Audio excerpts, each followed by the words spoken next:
need to with you today. So you're saying the fidget spinner calms you down, takes the stress away that I'm Yeah. giving you? That's right. Christy, I give you no stress. Along with mint gum that calms the nerves. Yes. Yes. Because Uncle Ben is in rare form today. Okay. He needs a nap. Amen. Amen, sister. You know how cranky ninjas get? Mm-hmm. That's Yep. Ben right now. Angry people, afraid and That's angry. Ben right now. Are you? What are you doing over there with the hand signals and stuff? What? I'm doing sign language. Finger at me or something? I'm doing sign language. Yeah. It's Ben.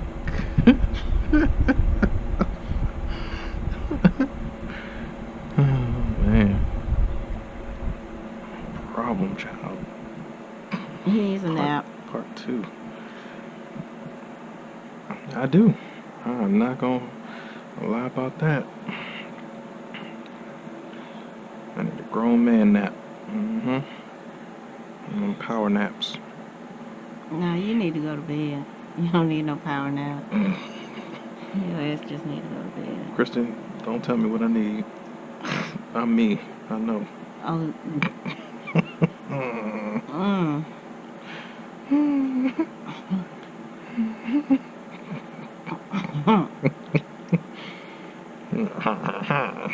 You know what you need. You must be with these laughs.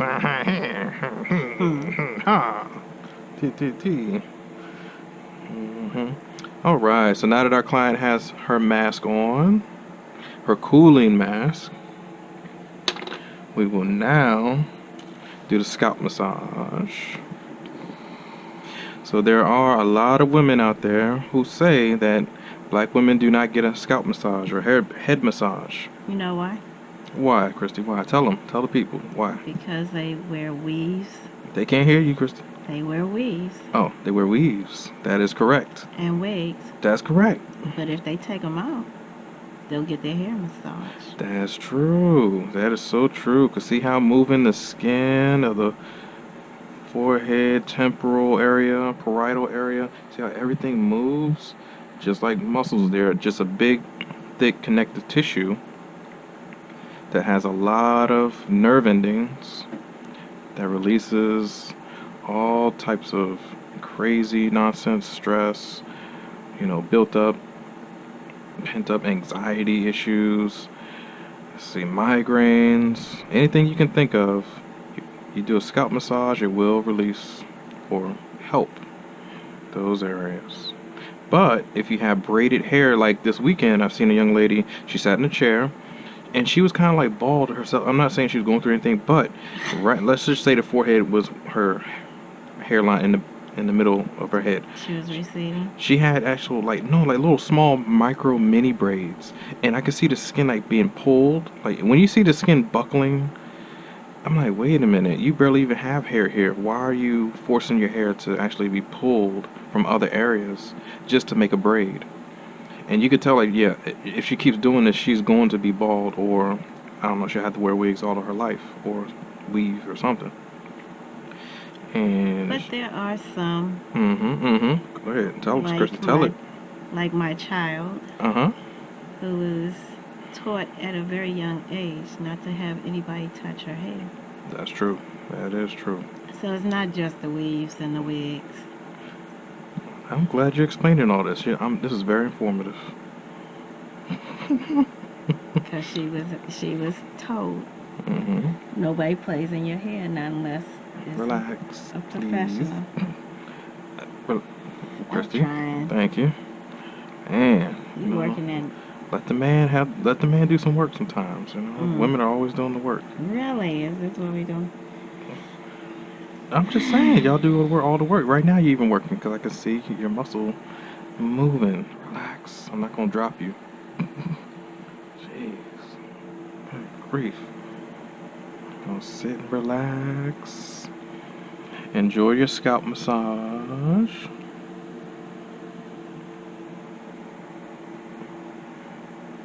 And some people just ain't got trust issues. I know, that is true. That is true.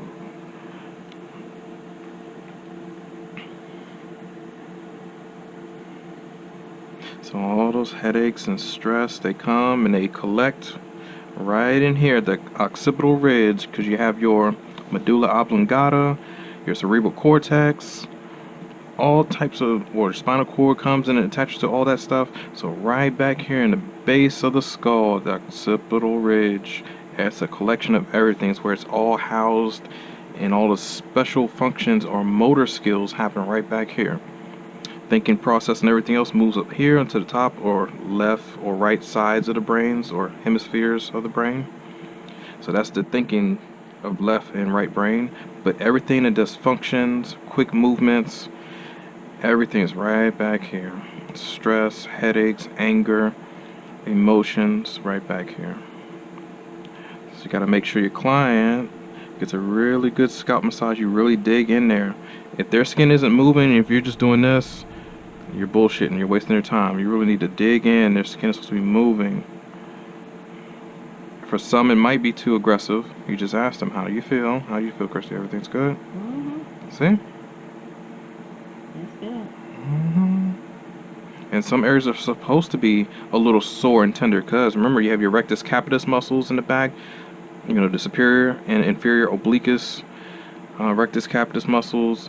These little small auricular muscle for your auricular ear. You have your superior, inferior, and then you also have your medial and lateral auricular, because when people move their ears up and down or side to side, those muscles are pulling. So those are very, very tender. Then you have your SCM that comes and attaches right back here at the mastoid process. The mastoid process is just bone sticking out right here. So you can move the ear a little bit. That bone literally right behind the ear or right here. So either or. So when you're digging in, it can hurt, but they need that relief. So if this hurts too much, switch your hand position, come right underneath the neck. To get underneath the neck, say it's kind of hard, you just lift the head a little bit, hand right underneath, and the head comes right back down. And then you just glide, and you're working the same muscle, and you're stopping at that point that hurt. You're getting the SCM. See, it's kind of tender. And see how my client just jumped? So that muscle, or it might be a deep scalene muscle right underneath, that's right underneath, somewhere right in. Well, actually, it got released, so it's not going to do it anymore. So we worked it out. So sometimes these muscles, yep, there it is again, right there. So see how she's jumping? These muscles are tender in the neck, so they need to be worked out, because it can sometimes be bind with other muscles or caught in between C1 through C7, your cervical area, your cervical spine. And so you need to work these muscles out and unhinge them. And so see, now she's doing much better. See, no more jumping, because we worked it out.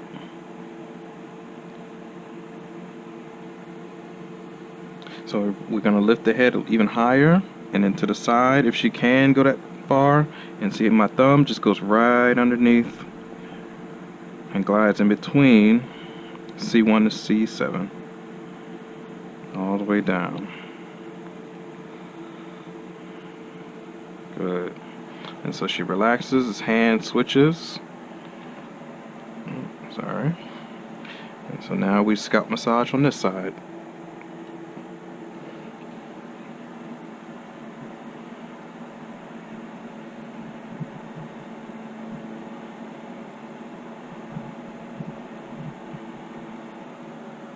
Sometimes just a slow drag is all you need. Just slow when you're dragging your fingers down.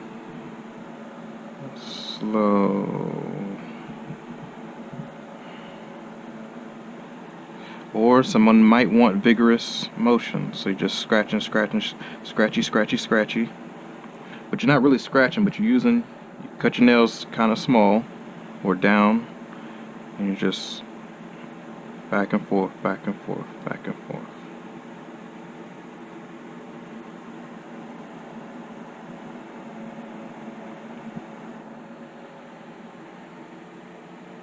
I know you can't see my thumb, but my thumb is just doing circles while it's scratching.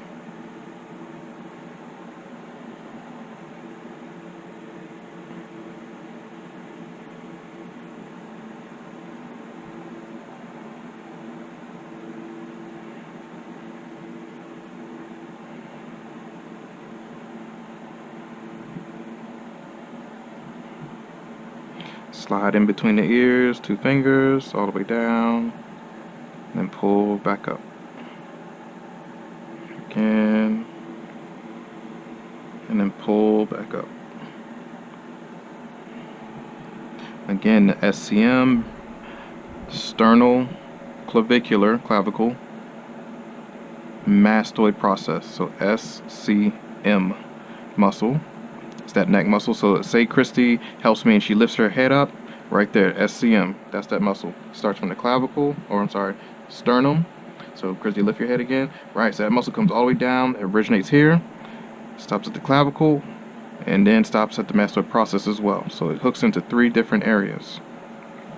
Right, so that's that muscle that's popping on out. And that's that one you really want to stroke and glide, because it does a lot of supportive work for the neck and the head. Rotation, extension, flexion, one side only at a time. And so I'm gliding right over the SCM and right into the jawbone, the mandibular joint, right back here. And then I go forward, and it hurts a little bit. But at the mandibular area, it gets stuck back here. Your hyoid, not hyoid, but your styloids, glenoid, hyoids, all that underneath the chin area attaches back here as well. Almost like when a snake spits venom, their hyoid muscle opens up, or hyoid bone, or they don't really have a hyoid bone, but their glands or their glenoid hyoid muscles, they do open up, so their mouths can open up that wide and the venom comes out. Same thing with us. To get a bigger opening, you need to support more space in the jawbone, and it hurts a little bit.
Hi, Christy, there we are. Yep. It is the end, my friend.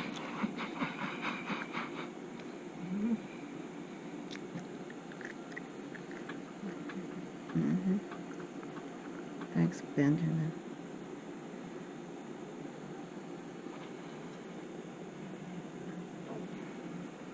Did you eat before you got here?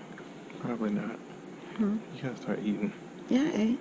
Well, it's probably because we're pushing around the lymphatic system, blood, and all the other good stuff. Or probably because you're hungry. Either or.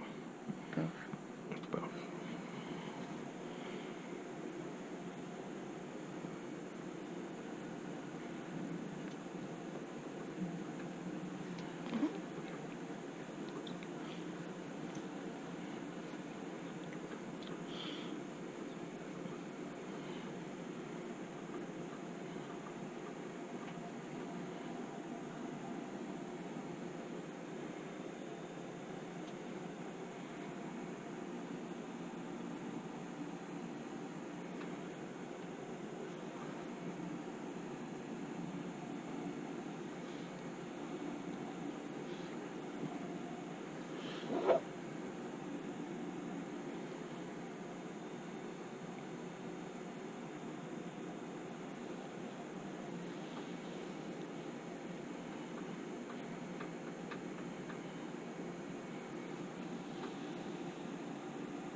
So,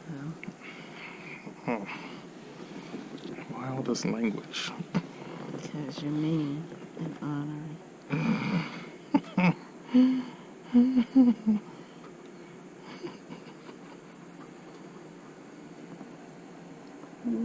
Do my head. I am. I'm just. Forget all of that. See, I'm tensing up again. Yeah. So be quiet. Look. Shh.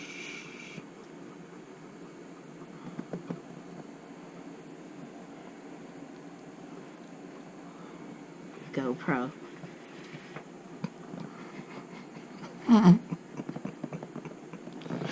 GoPro on. It's already on. GoPro off. No. It only does my voice. Is the red light on? Mm-hmm. Okay. Good.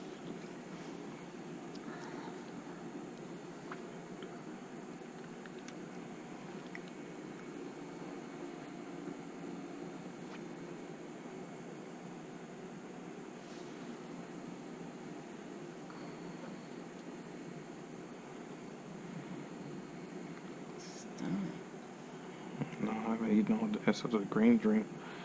I need That's to eat mine. something. That's yours. I know. I need to. You didn't even offer. Hold on. Got something.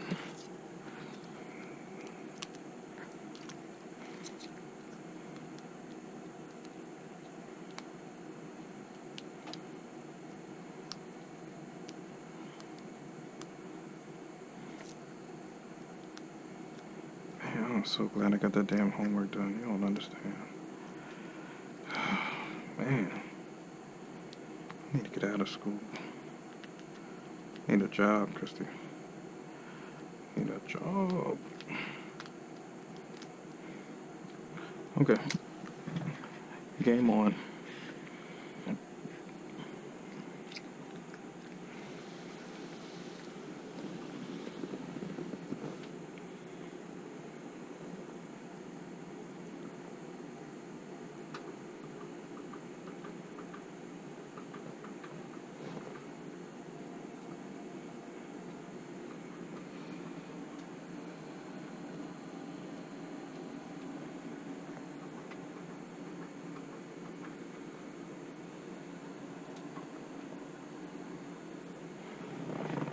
Okay, so now these traps on your neck is nice and soft.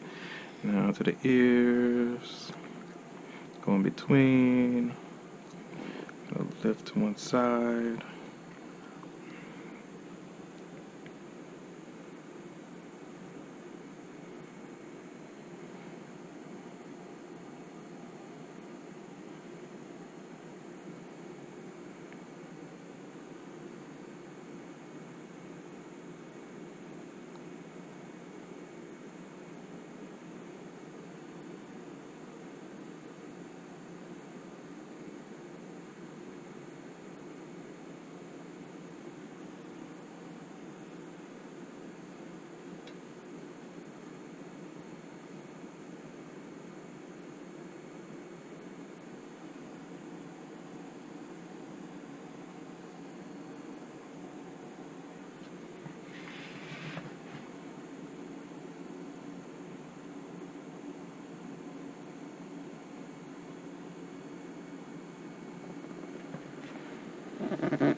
It's a little painful.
Okay.